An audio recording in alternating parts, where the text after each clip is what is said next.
Hello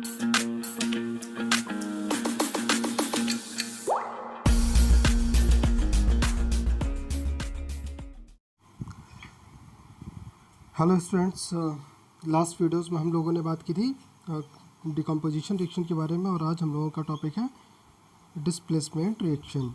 चलिए आइए देखते हैं। और एक चीज़ और मैं आपसे फिर से कहना चाहूँगा कि अगर आप लोगों को पिछले वीडियोस पसंद आते हैं और आप लोगों ने चाहा है कि मैं ऐसे ही आपके सामने रोज़ नए वीडियोस लेकर आता रहूं, तो आप मेरे चैनल को सब्सक्राइब कर दीजिए, जिससे कि आपको कोई भी नया वीडियो आता है तो आपको तुरंत अवेलेबल हो जाए। और अगर आपको पसंद आया करिए तो वीडियो पसंद आए तो आपको लाइक ज़रूर करा करिए, जिससे कि मुझे पता चल पाए कि आप हमसे जुड़े हुए हैं।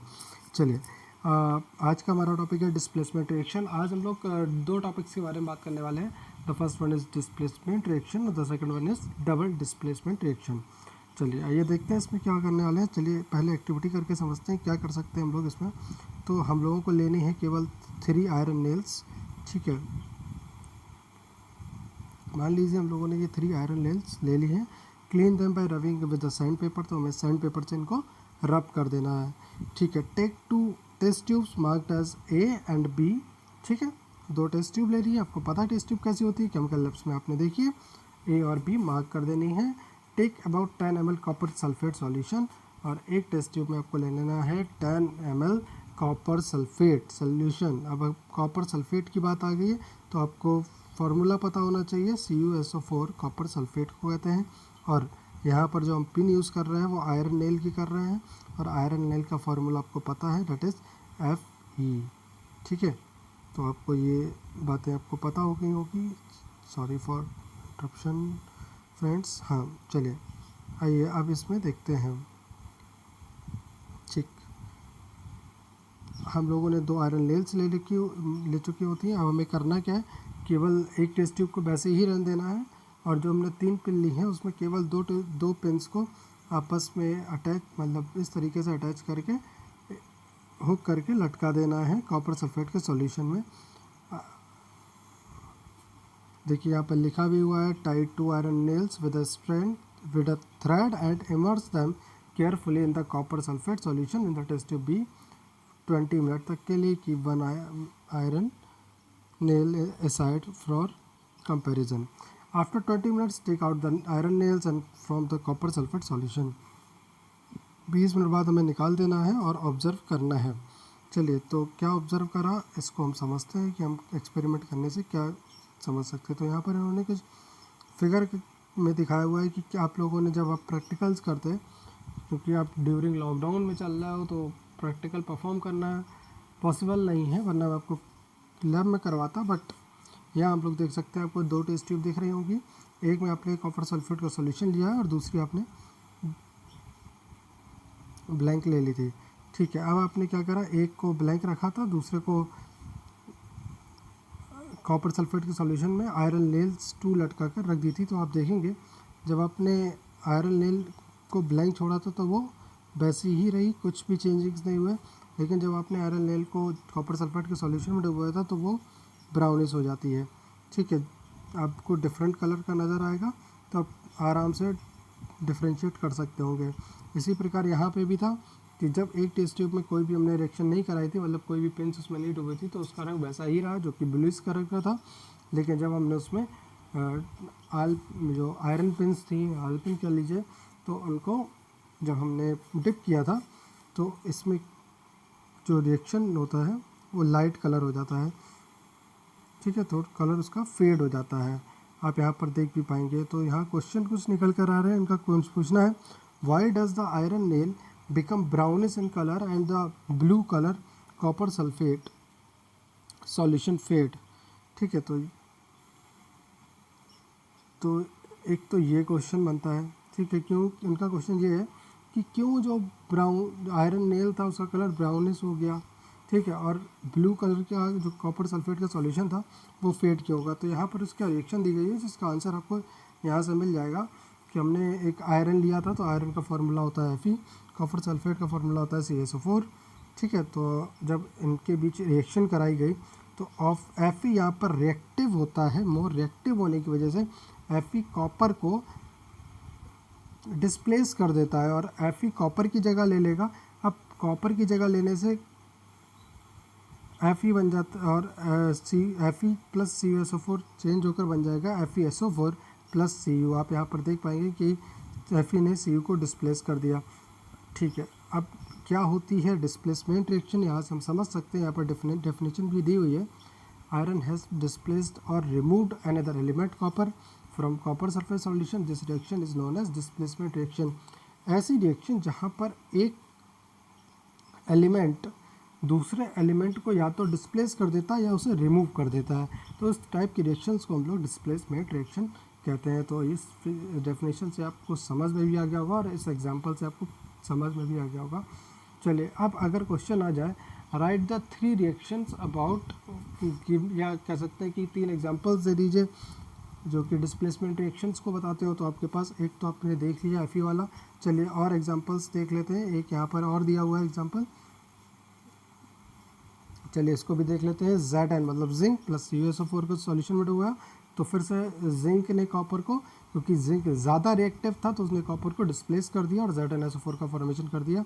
ऐसे यहाँ पर Pb है, Pb ले सकते हैं, Pb मोर रिएक्टिव था Cu से, तो फिर Cu को यहाँ पर रिप्लेस कर दिया तो PbCl2 बना दिया प्लस Cu बना दिया। तो मेरे ख्याल से आपको ये तीनों रिएक्शन समझ में आ गई होंगी और इनको डिस्प्लेसमेंट रिएक्शन में क्यों रखा गया है ये भी आपको बात क्लियर होगी, क्योंकि यहाँ पर एक एलिमेंट दूसरे एलिमेंट को या तो रिमूव कर रहा है या डिस्प्लेस कर दे रहा है। ठीक है, अब ये चीज़ थोड़ी याद रखने वाली होगी कि जिंक और यहाँ पर जो जिंक और लेड था, मतलब Pb यहाँ पर लेड है और ऊपर जिंक Zn जिंक था। ठीक है, ये मोर रिएक्टिव होते हैं कॉपर से, जिस वजह से ये डिस्प्लेस कर पाते हैं। चलिए, अब इसके बाद हम लोग बात करेंगे नेक्स्ट रिएक्शन के बारे में, that is double displacement reaction. जैसा कि मैंने आपसे कहा था कि हम आज 2 रिएक्शंस के बारे में बात करेंगे, पहली है डिस्प्लेसमेंट और दूसरी है डबल डिस्प्लेसमेंट। इसमें भी देख लेते हैं कि एक्टिविटी करके तो take about 3 ml of sodium sulphate solution. Sodium sulphate का आपको फार्मूला देखना चाहिए। सोडियम सल्फेट का फार्मूला होता है Na2SO4। ठीक है, Na2SO4 सोडियम सल्फेट। ठीक है, आपको क्या करना है, take about 3 ml of sodium sulphate solution in a test tube, मतलब आपको एक टेस्ट ट्यूब में सोडियम सल्फेट का सॉल्यूशन लेना है। जैसा कि आप देख पा रहे हो ये टेस्ट ट्यूब है। ठीक है, और इसमें हम लोगों ने सोडियम सल्फेट का सॉल्यूशन लिया हुआ है। In another test tube take about 3 ml of barium chloride solution. तो आपको जो दूसरी टेस्ट ट्यूब है यहाँ पर आपको ले लेना है सॉल्यूशन बेरियम क्लोराइड का। बेरियम क्लोराइड का आपको फॉर्मूला पता होना चाहिए, डेट इज़ BaCl2। तो आपके पास अब यहाँ पर सोडियम सल्फेट हो गया, डेट इज़ Na2SO4, और बेरियम क्लोराइड आपके पास दूसरी टेस्ट ट्यूब में है बेरियम क्लोराइड का सॉल्यूशन, मतलब BaCl2।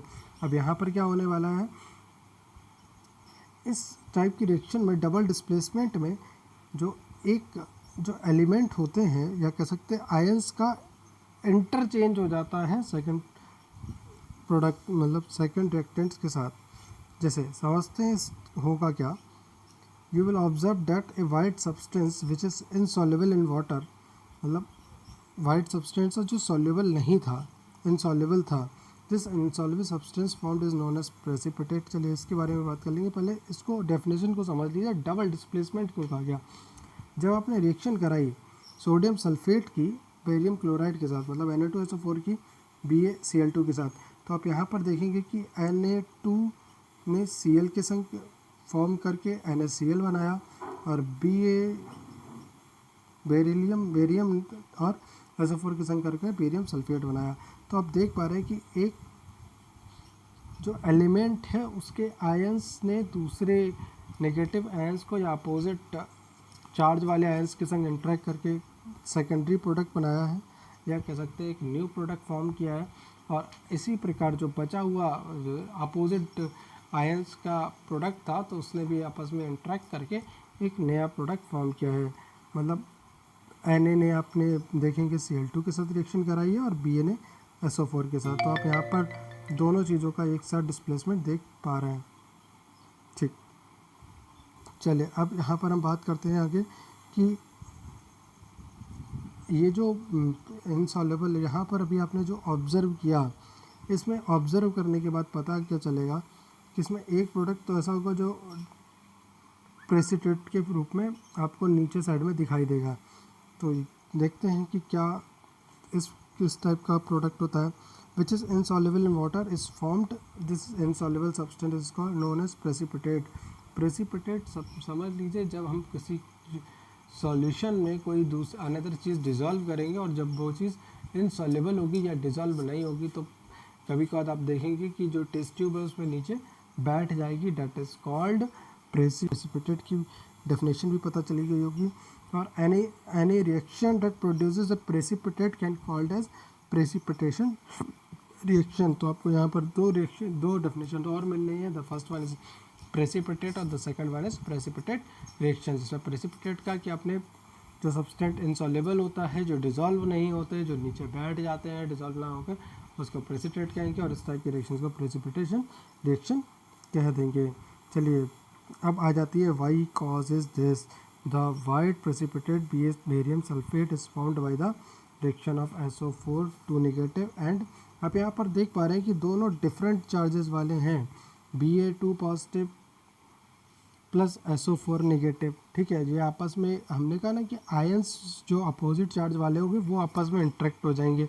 तो Ba आप ऊपर रिएक्शन देखिए, आपने देखा था बेरियम क्लोराइड BaCl2 था। ठीक है, उसने अपोजिट चार्ज करा होगा, मतलब Ba2 positive plus Cl negative होगा। ठीक है, और उसके बाद इधर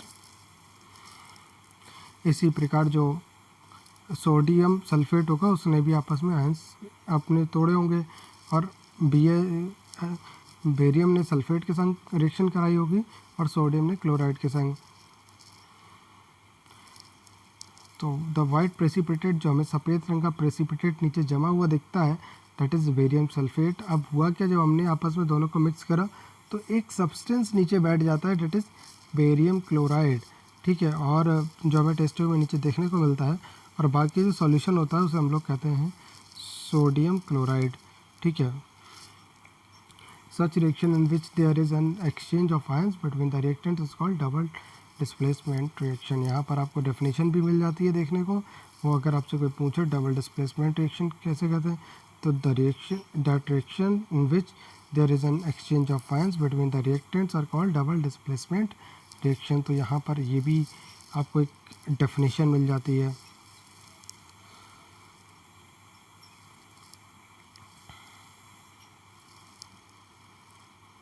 चलिए, तो ये मेरे ख्याल से आपको समझ में आएगा कि डिस्प्लेसमेंट रिएक्शन क्या होती है, डबल डिस्प्लेसमेंट रिएक्शन क्या होती है।